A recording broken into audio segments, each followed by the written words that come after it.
किसी के लिए कृष्ण प्रेम तो किसी के लिए कृष्ण भक्ति, किसी के लिए विश्वास तो किसी के लिए नारायण, किसी के लिए कृष्ण गीता तो किसी के लिए ज्ञान, किसी के लिए कृष्ण सखा तो किसी के लिए कृष्ण माखन चोर। अब आप मुझे ये बताइए, आप कृष्ण को किस नाम से पूछते हैं?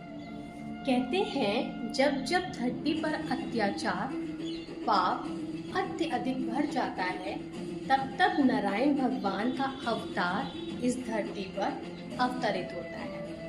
कंस का अत्याचार इस धरती पर अत्यधिक बढ़ चुका था। तब भगवान नारायण ने कृष्ण के रूप में इस धरती पर अवतरित हुए। कृष्ण ने अपने जन्म के समय से ही लीला करना आरंभ कर दिया था। कृष्ण के जन्म के समय सारे कारागार वासी सो रहे थे। कृष्ण का जन्म एक कारागार में हुआ था और वासुदेव जी और देवकी के पुत्र थे। कंस ने भयभीत होकर अपनी बहन देवकी और अपने बहनोई वासुदेव को कारागार में बंद किया हुआ था। एक भविष्यवाणी के मुताबिक वासुदेव और देवकी का 8वां पुत्र कंस का वध करेगा। और कृष्ण के अवतरित होते ही सारे पहरेदार सो गए और सारी बेड़ियां खुल गईं। तब वासुदेव जी एक छोटी सी टोकरी में कृष्ण जी को रखकर चल दिए, क्योंकि वासुदेव जी उस पुत्र को बचाना चाहते थे, क्योंकि उनको पता था कि यही पुत्र कंस का वध करेगा और इस धरती पर अत्याचार का अंत होगा। अब यमुना नदी कृष्ण भगवान के पैरों को स्पर्श करने के लिए और आगे आती गई।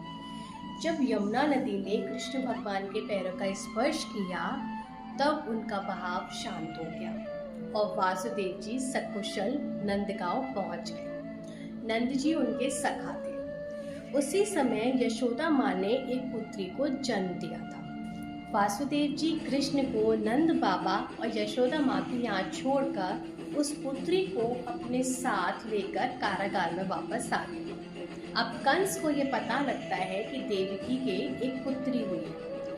कंस को लगा कि जो भविष्यवाणी हुई थी वो शायद सत्य नहीं है। यशोदा माँ ने एक दिव्य शक्ति को जन्म दिया था पुत्री के रूप में। अब जैसे ही कंस को पता लगा कि देवकी माँ ने एक पुत्री को जन्म दिया है, वैसे ही कंस भागा भागा कारागार में देखने गया, क्योंकि भविष्यवाणी के मुताबिक देवकी माँ का 8वां पुत्र कंस का वध करेगा। जैसे ही कंस ने उस पुत्री को स्पर्श किया, वो विलुप्त हो गई और एक आकाशवाणी हुई कि देवकी माँ का 8वां पुत्र इस धरती पर अवतरित हो चुका है और कंस के अत्याचार का अंत जल्दी होगा।